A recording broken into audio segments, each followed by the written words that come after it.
Hello, and thank you for listening. My name is Dara Whitmore. I'm 34 years old. Last month, I walked into my family's brand new restaurant and saw my grandmother's recipes. My recipes, stolen, framed on the wall, and sold as their legacy. They erased me from the story, so I fought back. I exposed the fraud, shut their restaurant down, and started my own supper club, where Mamie's food and her truth live on. If you've ever been pushed out of your own legacy, this story is for you.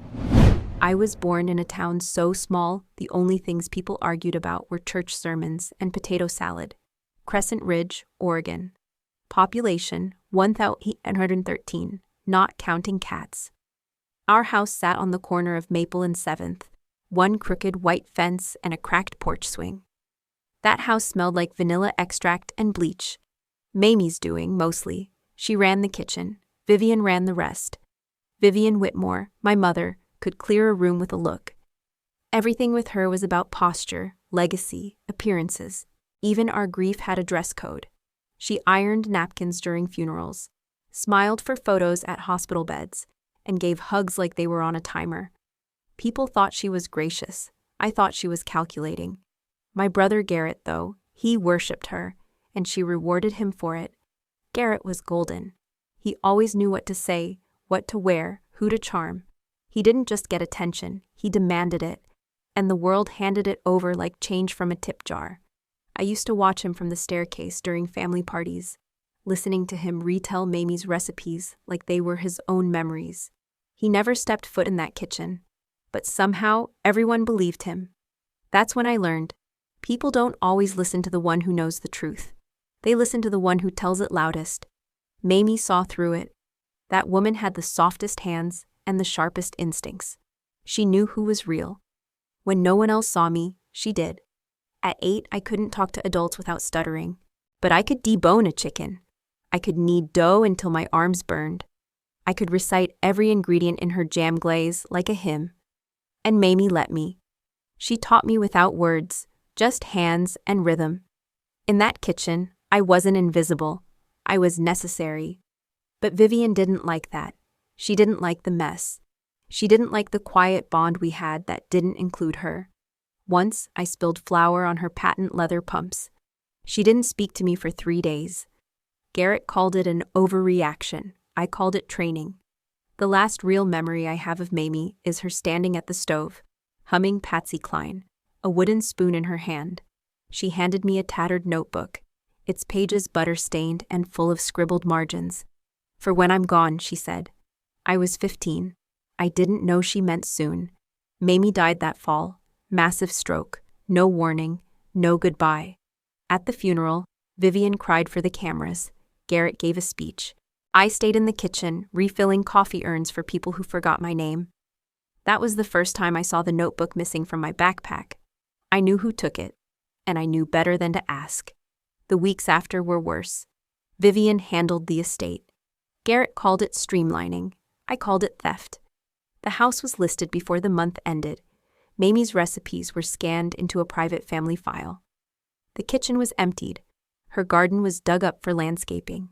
It was like she never existed, except in stories Vivian started telling at town fundraisers. The kind where Mamie was a pioneer in heritage cuisine, and Vivian, naturally, was her muse. I didn't fight. Not really, not out loud. I just packed my duffel and left the week I turned 18. Culinary school was a scholarship and a train ride away. I didn't even get a goodbye. Just a voicemail from Garrett. "Good luck, sis. Don't forget to call Mom on her birthday." I didn't. People say time heals things. What they don't tell you is that time also buries things, if you let it. I didn't. I cooked. I worked 10-hour shifts for chefs who didn't know my name and bled for plates that weren't mine. But every time I smelled garlic and thyme, I thought of Mamie. Every time someone complimented my sauce, I heard her voice. "You season with memory, baby, not just salt." For years, I kept my head down. I earned my place. I published recipes under fake names. I cooked for fundraisers I couldn't afford to attend. I sent Garrett Christmas cards. I called Vivian on Mother's Day. I did everything right. Because a part of me thought maybe someday they'd see me. But now, standing outside their glossy new restaurant, watching them toast champagne to family legacy, I realized something. They hadn't just erased me, they'd repackaged me, turned my silence into a foundation and built their empire on it. The girl they ignored became the flavor they sold. And this time, I wasn't going to be quiet about it. I found out about the restaurant from a barista at the Brass Bean, not from my mother, and certainly not from Garrett. Did you see the Whitmore and Legacy article in Bon Appetit? Looks like your family finally went big time, she said, while foaming oat milk. I blinked, smiled, tipped, then Googled. There it was. A glossy spread of Vivian and Garrett in matching navy aprons, standing in front of a sleek sign that read Whitmore and Legacy, a culinary tribute to Mamie. The caption: a family reclaims their matriarch's recipes for a new generation.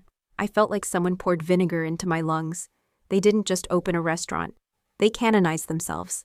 As curators, as carriers of a legacy they barely understood. They branded Mamie's soul and sold it back to the world with linen napkins and prix-fixe smugness. But my first instinct wasn't anger. It was hope. Maybe, just maybe, this was their way of reaching out. Maybe they thought this was too big to ignore, too sacred to leave me out of. Maybe there'd be a letter in the mail, a handwritten note, an invitation to the opening. I waited. 2 days, then 4. Nothing came. So I crafted one for myself. I spent the next afternoon printing a mock menu, the one I helped Mamie create when I was 16. Scribbled in colored pen on the back of old grocery lists. Cornmeal fried okra with lemon honey. Smoked yams with rosemary butter. Pear cobbler with ginger streusel. The real legacy. Then I went shopping. I bought a forest green dress with gold piping that Mamie would have called elegant but not thirsty. I booked a room at the Harborview Inn, facing the pier. I packed the menu, a pair of nude heels, and the one photo I had left of Mamie holding my hand in front of the stove. Then I texted Vivian, me. I'd love to come to the opening. I think Mamie would be proud of all of us. Let me know if there's anything I can do to help. Hours passed. Then a day. No reply. But at 11:14 p.m., Garrett texted, Garrett, if you do come, wear something nice. Please don't make things weird. Mom's stressed enough. Weird. Like existing was a disruption. Like showing up would spoil their curated little origin story. I stared at the message for a long time. Then I replied, me. I promise not to bring flour on my shoes. And still, I went. I arrived in Seattle the morning of the event. The city was cold and smug, like Vivian in skyline form. My room overlooked the bay, and the water sparkled like it knew how many secrets were buried beneath it. I laid out my dress, polished my shoes, and rehearsed my speech in the mirror. It wasn't much. Just a few lines. Thank you for honoring Mamie. She raised us with flavor and grit. I'm proud to see her remembered. Short, gracious, a peace offering wrapped in poise. I walked into the restaurant 5 minutes before the doors opened. The place looked like Pinterest had a baby with Architectural Digest. Marble floors, Edison bulbs, portraits of Mamie in black and white lining the wall, her image filtered until she looked like a ghost in pearls. A hostess greeted me like I was nobody. Name, she asked, scanning the tablet. Dara Whitmore. She hesitated, tapped, frowned. I don't see you on the reservation list. I smiled, cold. Try under ghost of the woman who actually cooked the recipes. She didn't laugh. Would you like to be seated at the bar? Bar. Not even a courtesy table near the back. Not even pretend recognition. I nodded, sat, ordered a glass of Zinfandel and the sampler plate. The first dish arrived, bacon-wrapped green beans. I lifted one with my fork, bit down, and froze. Brown sugar glaze, smoked sea salt, and a mistake Mamie made once, accidentally mixing up the paprika with cayenne. I had made that exact version when I was 14. Mamie let me keep the recipe. It's yours now, she said, smiling. Every cook deserves her own signature. But there it was, on a bone-white plate. No credit, no story, no soul. I ordered another dish, and another. Everything was hers. Everything was mine. Even the peach chutney still had the typo from my handwritten notes, 2 tsp of coriander. My hands trembled. I excused myself, walked toward the back hallway marked staff only. No one stopped me. I slipped into the office, heart pounding, adrenaline hot. There it was, Mamie's notebook. Framed on the wall like an artifact. Pages yellowed, ink smudged, butter stains intact, preserved behind glass, like they owned her bones. I stepped closer. There was a plaque underneath. Original notes from Mamie Whitmore, used with family permission. I laughed. Quiet, dry, bitter, family permission. I looked down. On the desk sat a leather-bound investor contract. I flipped it open. Article 3. All recipes and culinary assets utilized in Whitmore and Legacy, derived from the Mamie Whitmore collection, are the intellectual property of the Whitmore family estate, represented by Vivian Whitmore as legal heir. But there was a problem. Vivian was never Mamie's legal heir. I was. I knew it. And deep down, I think they knew it too. When Mamie passed, there was no formal will, just a handwritten letter she slipped into my recipe box the week before her stroke. I hadn't read it in years, but I remembered one line. You were the only one who tasted before asking what was in it. That's how I know it's yours. I took a photo of the contract, another of the notebook.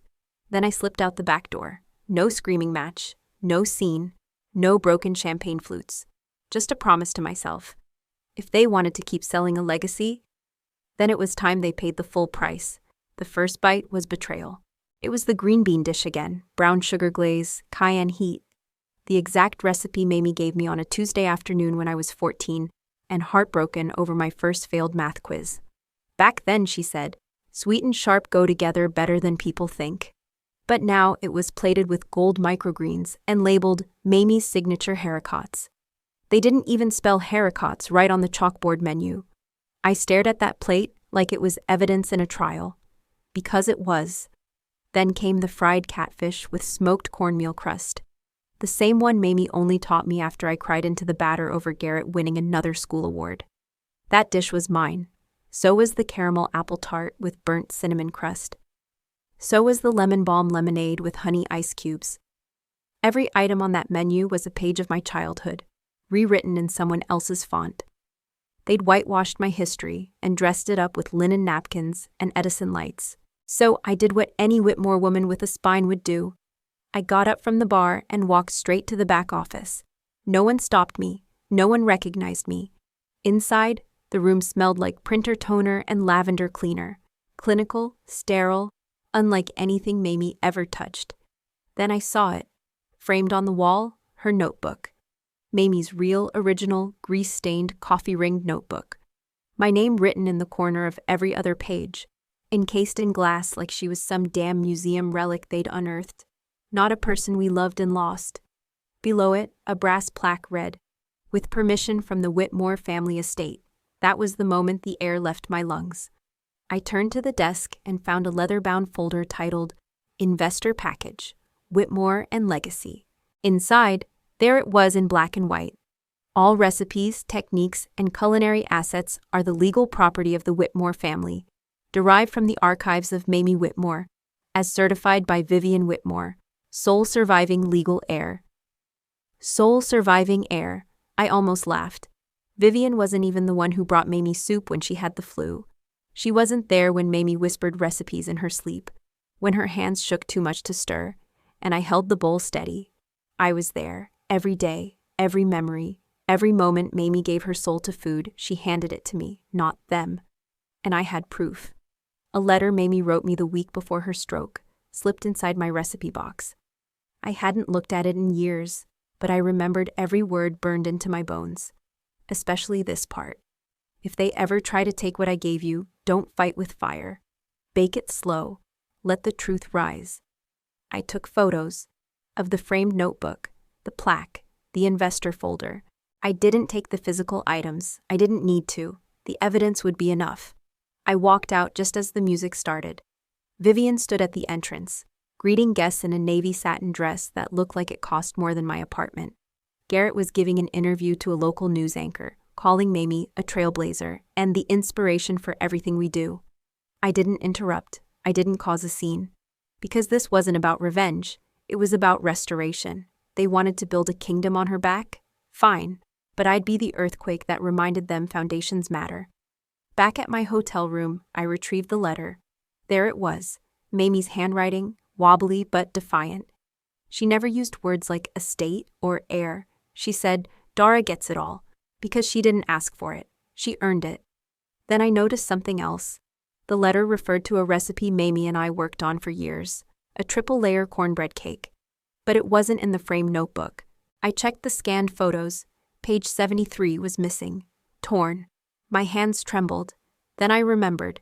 In the old quilted suitcase Mamie gave me, the one I never unpacked, I had a folder of scrap notes, buried under postcards and dried herbs. I dug through it, hands shaking, and there it was, a wrinkled, butter-stained, handwritten version of the triple cornbread cake, with Mamie's signature at the bottom, and mine beside it. That recipe wasn't just missing, it had been deliberately removed. Vivian and Garrett didn't just steal the notebook. They altered it, sanitized it, curated her memory to fit their brand, and erased me in the process. That's when I made my decision. I called an old friend, Alicia Lopez, a food culture blogger who once interviewed Mamie for a podcast. She loved Mamie like a second grandma. I sent her the photos, the menu, the investor file, the missing recipe. She didn't hesitate. "Give me 3 days," Alicia said. "I'm about to write the blog post they'll wish they never read." Next, I called a lawyer. Not a flashy one, a quiet, precise one, Olivia Chen. She specialized in intellectual property theft and estate fraud. I sent her the same files. She called me back within an hour. "This is strong," Olivia said. "It's not just about recipes, it's about identity theft, fabrication of authorship, misuse of inherited legacy." I exhaled for the first time in days. The storm hadn't arrived yet, but it was coming, and this time, I wasn't just weathering it, I was steering it. Mamie used to say, "The recipe is only half the story. The other half is who gets to tell it." Well, now it was my turn. I didn't storm out of the restaurant that night. I walked, slow, steady, with that kind of eerie calm people mistake for weakness. But it wasn't weakness, it was clarity. And clarity, when it cuts through betrayal, feels cold as steel. I went back to the hotel, placed my bag on the desk, and opened the small box I'd carried for years. It held the only things that truly mattered. Old notes from Grandma Mamie, a faded Polaroid of us shelling peas, and a thin leather folder labeled in her handwriting, "For Dara, if the kitchen gets too loud."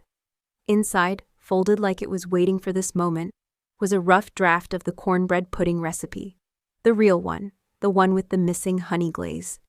The page they had framed at the restaurant had been torn, doctored to look whole, but it was incomplete.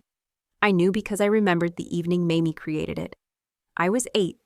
She spilled the honey by accident, and instead of cleaning it up, she said, "Well now, maybe the pudding's sweeter this way." It was. She never changed it back. That night, I scanned every page, every margin note. I needed evidence, but more than that, I needed alignment with the truth. I wasn't going to light fires. I was going to expose the ones they thought they'd hidden. The next morning, I contacted a copyright attorney in Portland who specialized in culinary IP. I asked 2 questions. 1, if someone passes down original recipes, can they be protected? 2, if a will or inheritance letter was altered, what could be done? She was quiet for a moment, then said, "If you have the original notes and can prove authorship through handwriting, drafts, and history, you may have a case, especially if a fraudulent transfer occurred post-mortem." I exhaled. Not hope, just confirmation. I didn't tell her everything. Not yet. Just enough for her to start looking into the Whitmore filings. I knew Garrett and Vivian had made everything look family-oriented on paper. But I also knew Mamie had written me a letter when I was 15 and tucked it into a book of Southern folktales.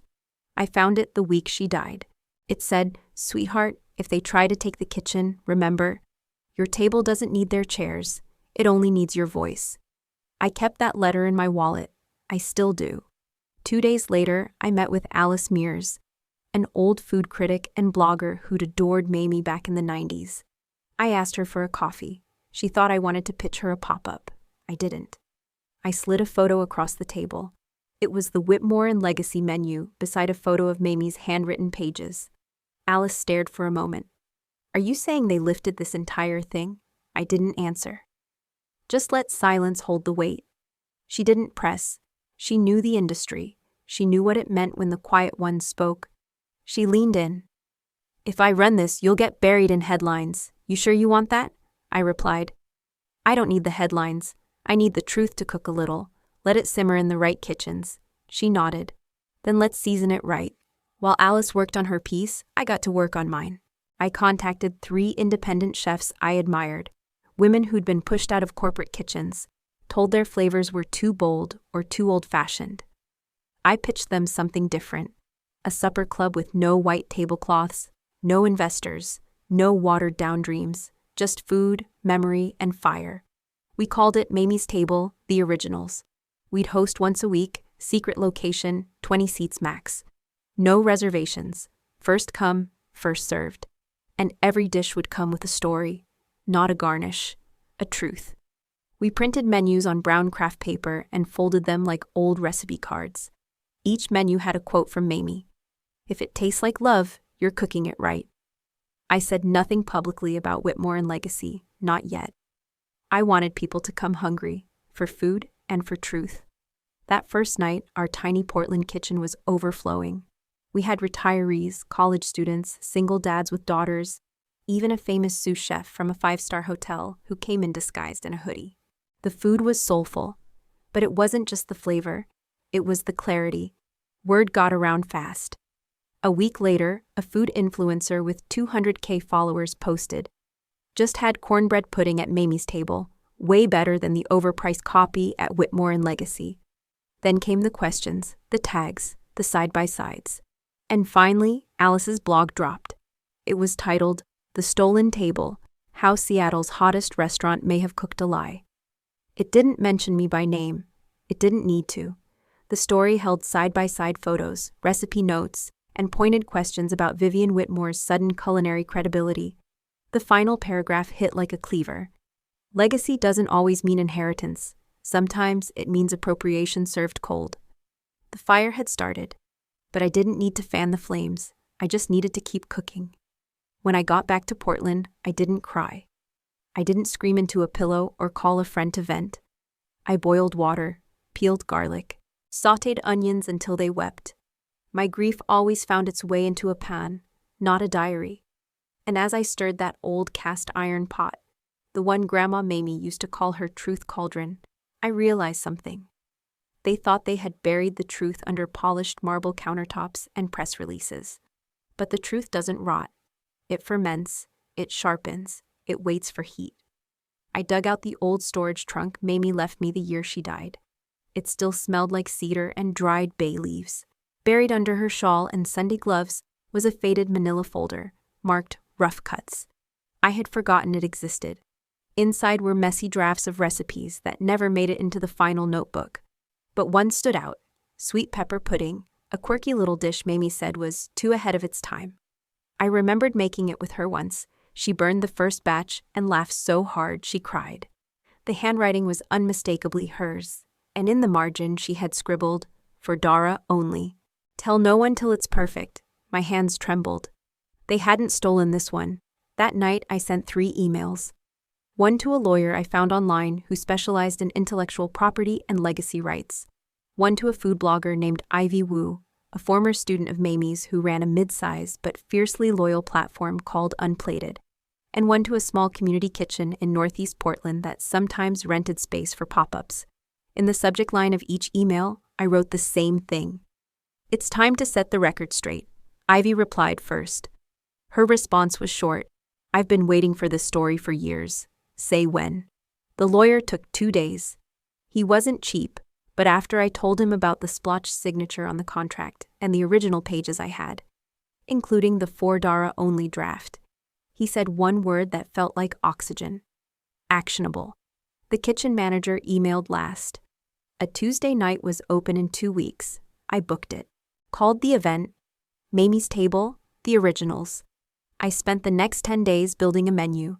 Not a flashy one, but true, intimate, honest.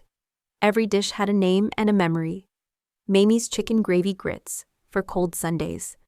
Rusty spoon gumbo, she forgot the new ladle. 3-crumb cornbread, I dropped it once. And for dessert, sweet pepper pudding, first time ever. Then I created a page on Instagram with nothing but a photo of Mamie's hands holding a spoon. Caption: Before the marble counters, before the PR. There was Mamie's table. Ivy published her blog 2 days before the pop-up. The stolen table, how a family built a restaurant using recipes they buried with the woman who created them. The headline went viral within 12 hours. Foodies were outraged. Small chefs everywhere shared their own stories of erasure. And in the comments, one line kept repeating, "Who is Dara Whitmore?" They were about to find out. The night of the pop-up, people lined up around the block. I had prepped for 30 guests. We served nearly 90. The pudding sold out first. One guest cried. Another said it reminded her of sitting on a porch with someone you didn't know you missed. Ivy live-streamed the entire night. Comments flooded in. "This is the real legacy. Tell her to open a real restaurant. Whitmore and legacy, more like Whitmore and lies." I didn't respond. I just served, smiled, and let the food do what it always had, speak for itself. After cleanup, I walked home through the drizzle. I didn't feel triumphant. I felt aligned, like I had finally pushed open a door that had been cracked for years, but no one thought I'd ever walk through. When I got home, I saw an email from Garrett. Subject: "What the hell are you doing?" No greeting, no punctuation, just one line. "You're tearing this family apart over some damn gravy and cake?" I didn't reply. I forwarded it to Ivy and the lawyer. Then I slept better than I had in years. I didn't expect the email from the lawyer to come with attachments, but it did. 3 PDF files, each one more damning than the last. The first, an enlarged scan of Mamie's supposed signature on the legal document Garrett had filed, the one that transferred ownership of her recipes to the Whitmore estate. The second, a forensic report confirming that the signature was likely traced. The third, a scanned page from Mamie's old will draft, unsigned but clearly written in her voice, naming me, not Vivian, as the intended steward of her culinary archive. I didn't shake, I didn't cry. I highlighted the key phrases in each document and filed them into a folder labeled Restoration. I didn't want revenge, I wanted documentation, precision, and a trail no PR firm could spin away. Then Ivy sent over an edited version of her exposé draft. The headline she proposed was sharper now. From her hands to their menu, the Whitmore restaurant scandal they tried to plate over. It wasn't subtle, it wasn't polite, and I loved every word. We coordinated the release with the supper club launch. Ivy posted her blog 3 hours before doors opened. By 6 p.m., it had over 5,000 shares. By 9 p.m., the line outside Mamie's table, the originals, snaked down 2 blocks. My phone buzzed nonstop, messages from old classmates, local chefs, even a few critics I thought had forgotten me. They all wanted to taste what Garrett and Vivian had tried to bury. But there was one message that stood out. It was from a woman named Naomi Herrera, a food historian from the Northwest Culinary Archive. She had met Mamie once at a conference in '97 and still remembered her sweet pepper pudding. "I recognize the touch," she wrote, "and I'd love to help authenticate your claim, if you're ready." I stared at the message, then wrote back one word: yes. The next morning, I met Naomi in the quiet of the archive's reading room. I handed her the manila folder, the original drafts, the margin notes. She held each page like it was made of silk. After 20 minutes, she looked up, tears lining her eyes. "This is more than a recipe," she whispered. "This is provenance." She offered to issue an official certification for the pudding and 2 other dishes, Mamie's signature dishes, based on handwriting, historical sourcing, and previous publications. That meant one thing: intellectual property rights. Not just moral justice, legal justice. I returned to my apartment that night and stared at my calendar. The pop-up was sold out for the next 3 weeks.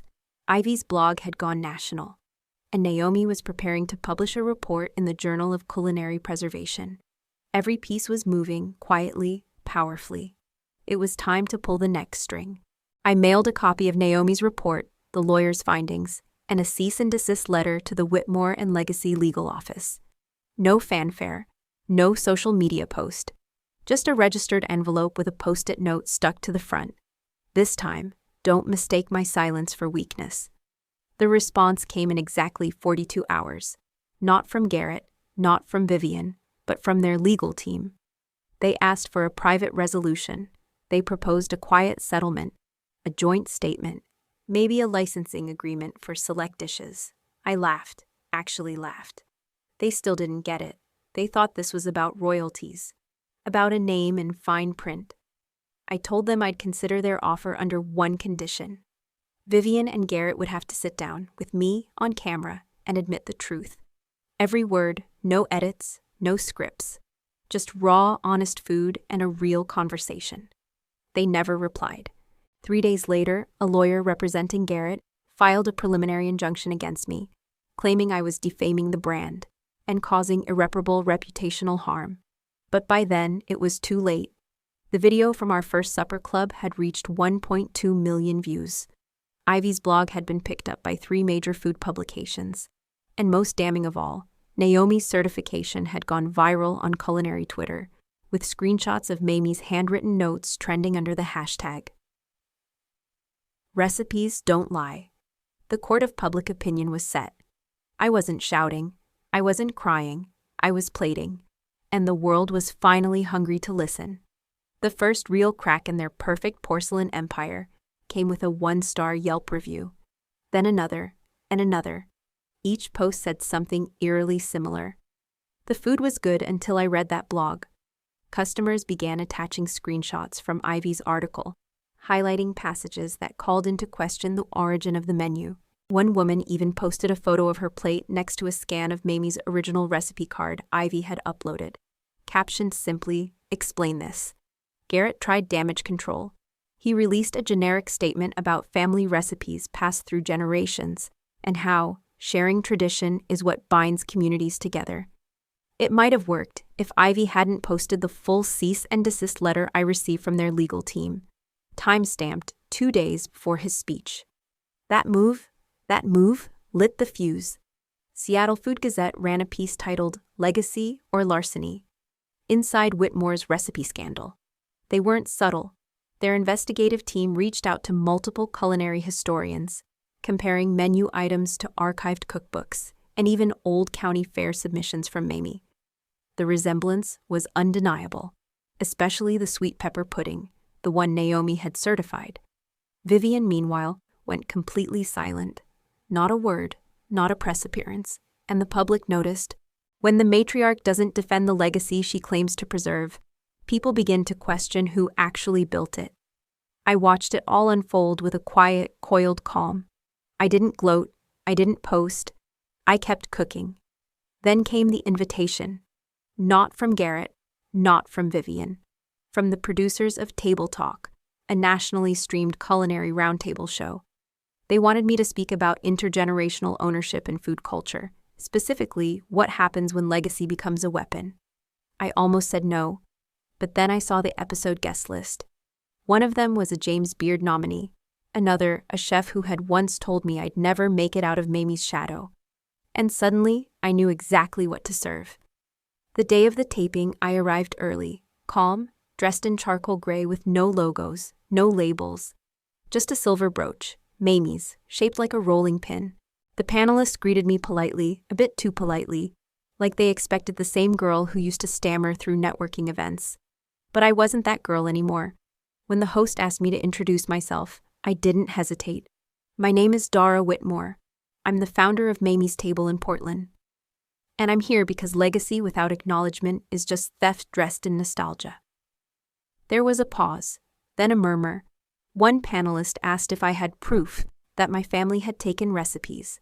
I didn't blink. I have documents, forensics, certification. But more than that, I have memory. I have the moment Mamie cut too much cayenne into a batch of stew and made us eat it anyway. That's not something you copy. That's something you carry. The room fell silent. Another panelist tried to soften the tension. Do you think families always mean to exclude? No, I replied. But when they do, and when they profit from it, silence becomes complicity. And I won't be complicit in erasing the woman who raised me. By the time the segment ended, my inbox had 27 new messages. Editors, chefs, advocacy groups. But the one that stood out was a short email from a woman named Carla. I watched you. I've been erased too. Let me know how I can help. People are ready to set new tables. I walked out of the studio and into the Seattle wind. Cold, sharp, honest. The kind of air that wakes your skin up after years of going numb. Then my phone buzzed. It was Garrett. One text. "You had your moment. Back off before it gets worse." I stared at the screen for a second, then typed 3 words back. "You're already late." I didn't delete Garrett's message. I screenshotted it, saved it in a folder titled Receipts. I wasn't about to start a war. I was documenting the one they already launched. Quiet doesn't mean weak. It means I'm listening while you dig your own grave. 2 days later, an exposé dropped on Seattle Food Gazette. Family feast or intellectual theft? A closer look at Whitmore and legacy. It included side-by-side comparisons between Mamie's handwritten recipes and the restaurant's featured dishes. The layout was brutal. It wasn't just the food. It was the handwriting, the notes in the margins, even Mamie's misspelling of rosemary on page 43. It was surgical. Garrett responded with an Instagram video, scripted, a navy suit and a fireplace behind him. He said the family was saddened by the misunderstandings and open to having a private dialogue. I laughed. That was his move. Look clean, say nothing, make people tired of asking questions. He'd always banked on my exhaustion. But I wasn't tired, I was on fire. And then something happened I didn't plan for. A food critic from the New York Post reposted the Gazette article with the caption, "If true, this is culinary plagiarism." Within hours, I got calls from 2 different podcast producers, both asking for interviews. I said no to both. Not because I was afraid, because I wasn't done cooking yet. That Friday, I hosted the 3rd supper club night at Mamie's table. We served pickled peach chutney with smoked pork belly, a dish Mamie invented after watching a neighbor toss overripe fruit.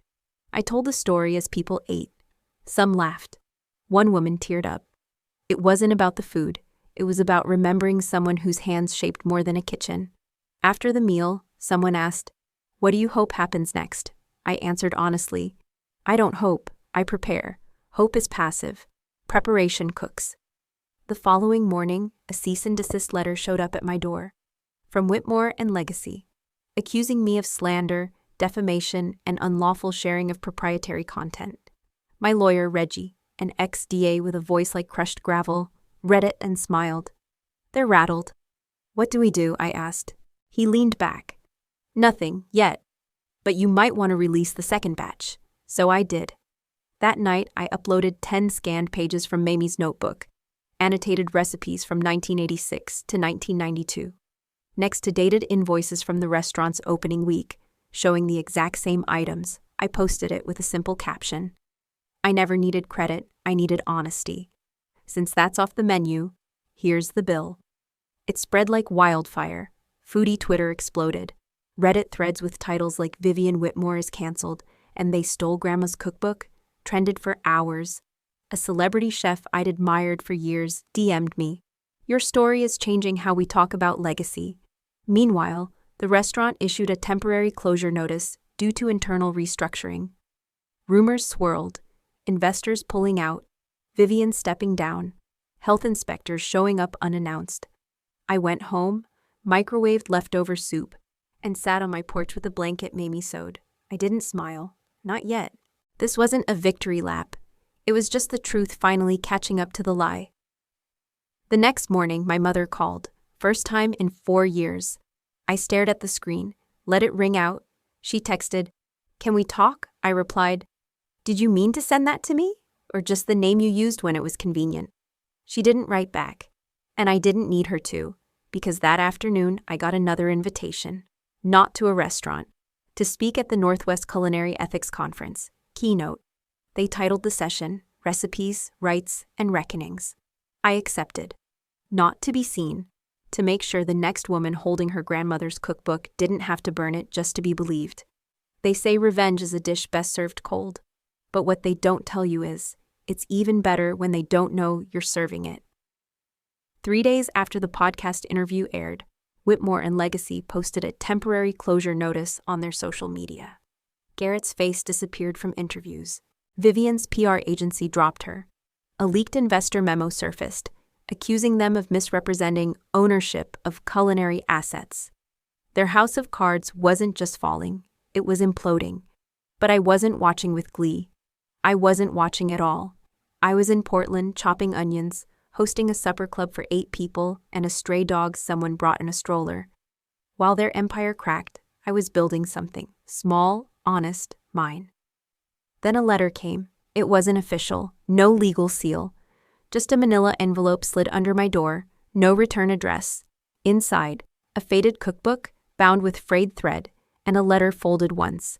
I recognized the handwriting before I even opened it. Mamie's. My throat closed up. I held it like it might fall apart if I breathed wrong. The letter was short. Dara, if they use my name to erase you, remember, you have every right to clear the table. She knew. She always knew. That one sentence undid something deep in me. Not pain, permission. I made tea, sat in silence, and realized that was my final piece. The next morning, I scanned the letter. I posted it. No captions, no hashtags, no statement. Just her words and my silence. It spread like gospel. Thousands of comments, women tagging daughters, granddaughters, men saying they hadn't spoken to their sisters in years, but would now. One woman wrote, "My mom's banana bread recipe is the only thing I have left of her. Thank you for reminding me it matters." But not everyone was grateful. Vivian called that night. I let it ring 6 times before picking up. "Dara," she breathed, like she'd been running. "I saw the letter." "Did you send it?" I asked flatly. "No, but it doesn't change everything you've done. You've embarrassed the family, your brother." "No," I interrupted. "You embarrassed yourselves. I just turned the lights on." Silence. "I did what I had to," she said, voice hardening. "To protect Mamie's legacy." "You mean your version of it?" She was my mother. She was mine too. I didn't yell. I didn't cry. I just ended the call with, "You kept her name. I kept her soul. That's why people believe me." Then I blocked her. That night, Garrett showed up at the supper club. No cameras, no entourage. Just him, standing by the kitchen door with that same smirk he wore at 10 years old, when he'd get away with stealing pie. "Nice place," he said, glancing around. I didn't stop chopping tomatoes. "You win," he muttered. "They picked you." I raised an eyebrow. "Is that what you think this was?" He shrugged. "You've always wanted to be the center." I put down the knife, looked him dead in the eyes. I never wanted center. I wanted a seat. He didn't answer, just stared at his shoes. Then, "You could help us rebuild, rebrand, bring some of that authenticity." "Authenticity?" I echoed. "That's what you call what you took?" Garrett's charm was like cheap cologne, strong from afar, nauseating up close. "I'm offering you a chance," he said. "No," I said, turning back to the tomatoes. "I'm giving you one, to walk out before I tell the others who you are." He left, didn't slam the door, didn't say goodbye. The next morning, a news alert.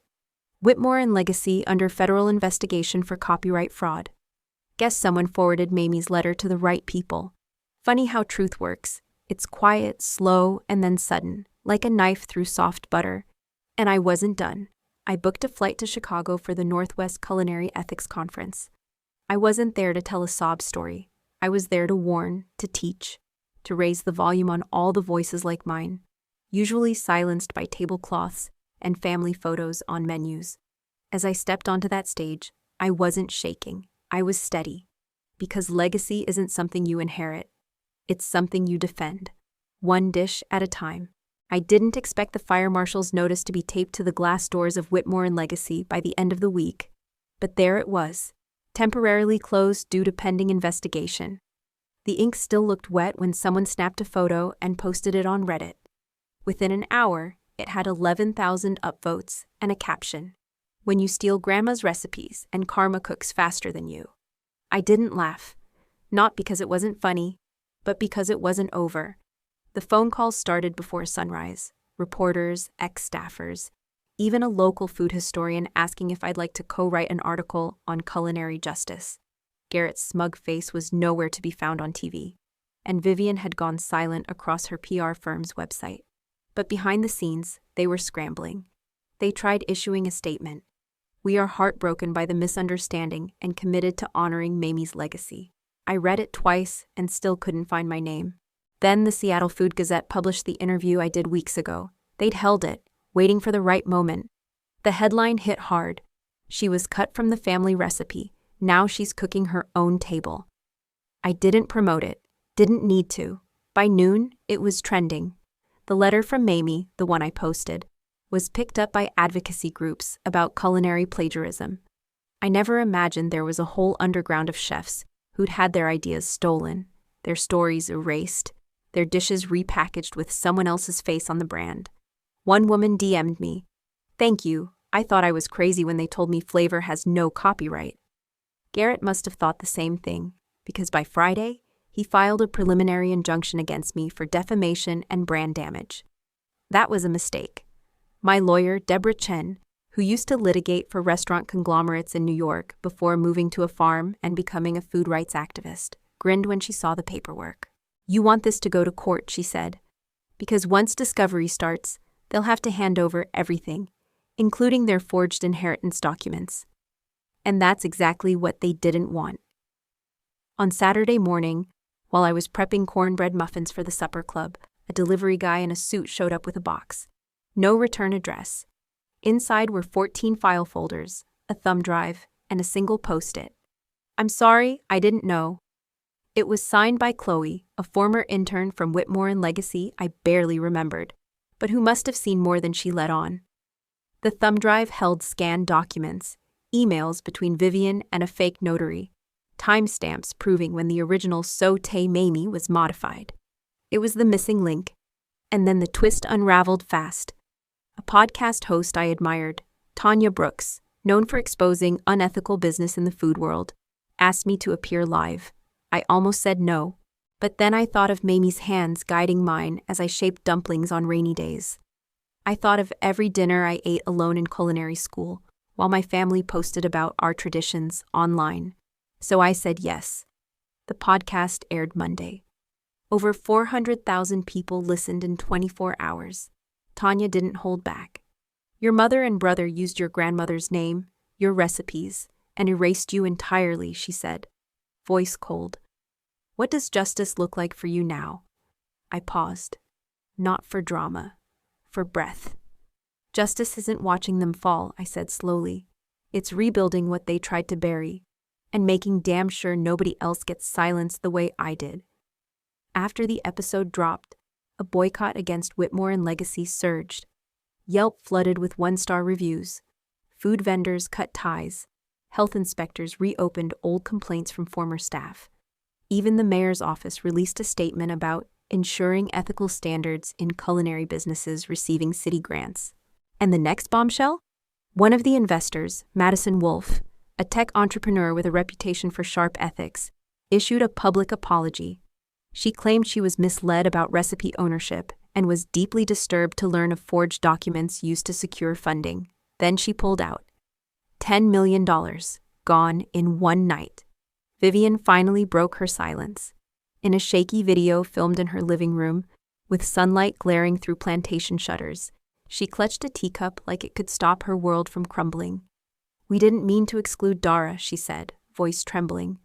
"We thought we were preserving something. We thought—" I stopped the video there. Thought what? That I'd stay quiet forever? That legacy could be curated like a Pinterest board? They weren't preserving Mamie's memory. They were preserving power. And they did it by pretending I was disposable. But I'm not. I'm the damn cornerstone. He showed up at the back door of the pop-up like he was delivering a package, not shame. Garrett hadn't aged a day, but his tie was crooked, his eyes puffy, and he held that stupid phone like it was a shield. "They picked you," he said, skipping hello. "Investors, food critics, even Mom's lawyer, everyone's backing off. You win." He tried to smirk, but it collapsed into a nervous twitch. I didn't offer him a seat. I didn't need to. I stirred the soup on the stove, let the silence stretch until it softened like okra in heat. Then I said it plainly, like flipping a dish towel over my shoulder. I wasn't playing to win, Garrett. I was standing so no one else had to eat last again. He blinked. "Is that some kind of moral victory speech?" I faced him fully now. "It's a woman standing where your empire thought she'd kneel." He scoffed, but the tension in his shoulders said it landed. He muttered something about lawsuits and Mom not doing well, and maybe we can salvage some PR. but it all dissolved against the steam rising between us. He left without saying goodbye. The next day, the blog that had once celebrated Whitmore and legacy ran a new headline. Supper Club outshines stolen brand. Portland's new star isn't just cooking, she's reclaiming. The photo was me in my apron, laughing with two older women at the back counter. It was unposed. It was real. The ripple effect started slow, but spread fast. Chefs I'd once cooked beside in forgotten kitchens began tagging me in their resilience recipes. A food influencer who'd ghosted me during the early blog scandal emailed a public apology, and then sent her own grandmother's peach pie recipe for our Thursday night story dinner. Vivian stayed silent in public, but her absence was loud. She'd vanished from talk shows, from the board of culinary charities she once chaired. But whispers floated in. She was living in Palm Springs now, alone, refusing interviews. Some said she was writing a memoir. Others said she wasn't speaking to Garrett either. I didn't gloat. I didn't need to. Letting go felt cleaner than revenge. Meanwhile, people began lining up before we opened, not for hype, but for healing. One night, a woman handed me a handwritten note at the door. My son called me again after 5 years. He said he saw your story and realized not all recipes come from perfect people. Thank you. I held that note all night in my apron pocket. I didn't cry, but I let myself breathe easier than I had in years. Vivian did call eventually. It was late. I was mopping the floors, humming something Grandma Mamie used to sing when her feet ached. I saw the name, let the phone ring twice before answering. I didn't want it to end like this, she said. Her voice was slower than I remembered, less sharp, like the edges had been left in water too long. I leaned on the mop handle. But you still ended it. Silence. Then, I thought if I kept her recipes in the family, even if the family looked different, it would honor her. No, I said. You wanted to own the narrative, not preserve the memory. That's why you never invited me. She wrote about you, Vivian said suddenly. In the letter they found, she said you were the one who really saw her. My throat tightened, but I didn't show it. I did, and you hated that. Vivian sighed. You're angry, I understand. I just hope you can cook without bitterness. It's not what she would have wanted. I smiled, cold and calm. Bitterness was never the flavor I kept. But salt reminds you to taste. I hung up. And just like that, the kitchen felt warmer again. We started setting our own table, not out of spite, but out of space, for the people who'd been pushed to the edge of someone else's spotlight. We didn't print menus, we told stories. Every Tuesday was testimony night, where someone shared a recipe passed down by memory, not measurement. I hired staff that other restaurants said were too old, or too green, or too loud. I kept one rule. If you're in this kitchen, you matter. And if someone forgets your name, we write it in chocolate on their damn plate. At first, people came for the drama. Then, they came for the food. But what made them stay? That's easy. They stayed because, for once, someone didn't just serve dinner. We saw them, and we let them be seen. The first night Mamie's table opened, I didn't sleep. Not because of anxiety, because of silence. That deep kind of stillness that comes when you've stopped surviving for someone else's approval. I sat alone in the back kitchen after closing, elbows on the counter, watching the last crumbs of cornbread disappear into the dish bin. And I realized I hadn't thought about Garrett or Vivian or Whitmore and legacy for 6 whole hours. That was a new record. That was healing. The restaurant wasn't big, just 12 tables. The wallpaper was peeling at the corners, and the front window still had a crack from the last tenant. But we served food with stories. Every night, I picked one recipe from Mamie's book, shared a memory tied to it, and made it fresh with a team of people no one else had given a shot. Ex-foster kids, dropout culinary students, and one 60-year-old dishwasher named Luann, who used to run a gumbo stand in New Orleans until Katrina took it all. Here, she wore lipstick again. We didn't have a Michelin star, but we had a line out the door. What we lacked in PR, we made up for in presence. People came back not because the food was trendy, but because it was real. This tastes like my grandma's Sunday kitchen, a woman whispered, through tears over a plate of smothered chicken. That's when I knew we were doing more than cooking. We were remembering out loud. A week after the soft opening, A man stood outside staring through the window for nearly 30 minutes.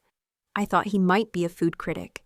Turns out he was from the Office of Culinary Inclusion. Apparently, someone had anonymously nominated us for a grant program supporting underrepresented food entrepreneurs. He handed me a clipboard, smiled, and said, "We don't give these out often. But this is soul work." I didn't cry in front of him. I waited until he left, then sat in the walk-in freezer and sobbed into a box of celery.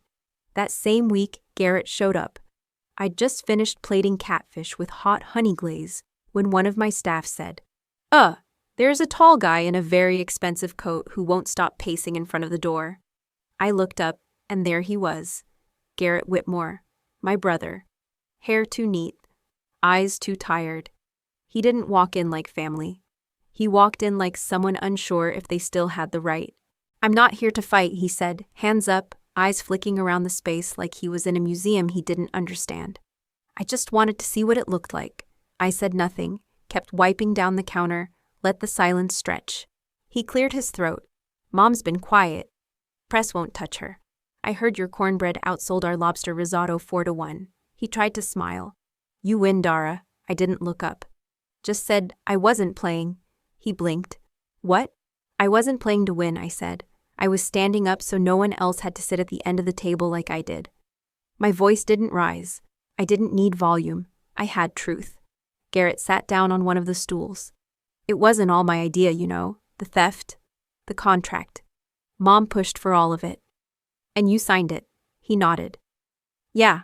We sat there, time stretching like dough under a rolling pin. Finally, he asked, "What are you going to do with all this? The attention, the funding, the power?" I turned to him for the first time and said, "Feed people who are always hungry for more than food." He swallowed. "I think Mamie would be proud." I met his eyes. "She'd be furious it took this long." He gave a bitter laugh. "Yeah, probably." Garrett left without asking for forgiveness. That was the most honest thing he'd done in years. Later that night, as I closed the register, I found a folded napkin with 5 words scribbled in Garrett's handwriting. "You built something we couldn't." I tucked it under Mamie's old pie tin on the shelf. Not because I forgave him, but because it reminded me, legacy isn't inherited. It's chosen. It's built.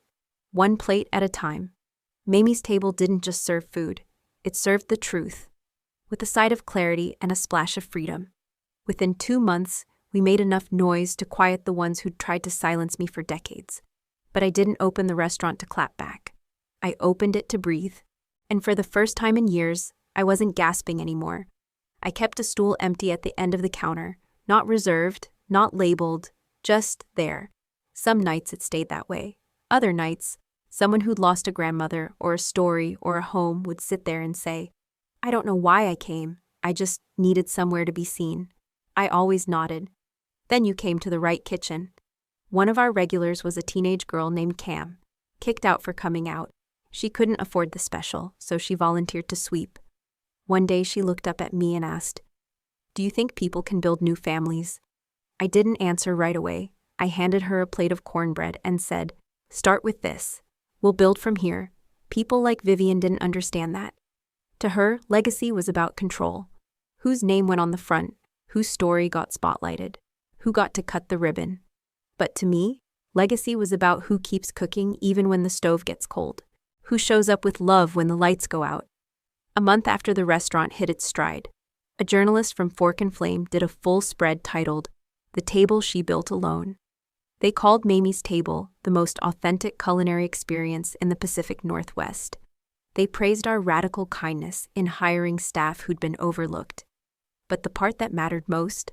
A sidebar quote that read, "Whitmore and Legacy may own the building, but Dara Whitmore owns the story." Vivian read it. I know because she emailed me, not a long email. Just a subject line. Dinner? I stared at it for 5 full minutes. I didn't delete it, but I didn't reply either. Some wounds don't close with wine and polite conversation. Some tables don't get set again. Instead, I hosted our first story supper night. No phones, no reservations. One dish, one memory. That night, I made Mamie's 3-layer cornbread, the one she saved for birthdays and bad days.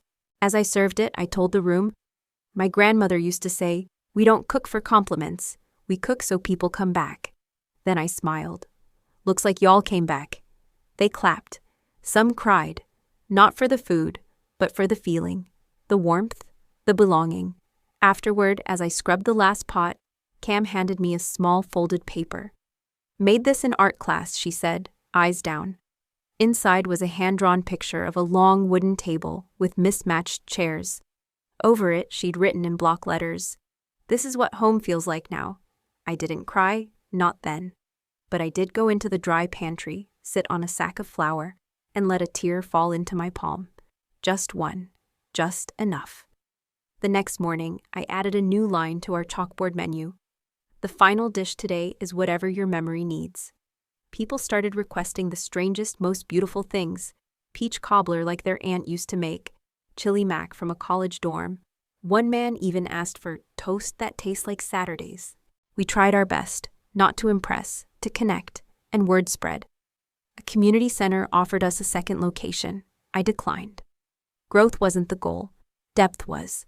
Instead, I used the funding to start a series of free cooking classes for older women who said they'd forgotten how to cook since the family stopped coming around. I told them, "Teach us. Your recipes deserve more than dust." That's what Mamie would have wanted. I still keep her pie tin by the register. A little dented, a little burned, but honest. Like her. Like me.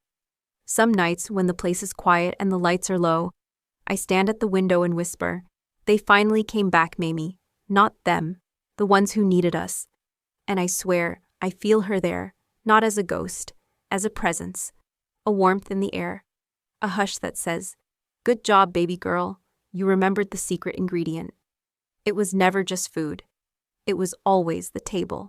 If you've ever been the one left off the invitation, if you've ever cooked the meal but weren't offered a seat, if your name was scrubbed from the menu of your own life, then hear me. You don't need anyone's permission to matter. You don't need legacy handed to you. Build your own damn table. Set it with what they said was too much of you. Serve it hot with everything they said was too emotional, too ambitious, too loud. And when they show up later, empty-handed, asking for a taste, let them watch from the doorway. My name is Dara Whitmore. I didn't reclaim a restaurant. I reclaimed my name. And I know this now.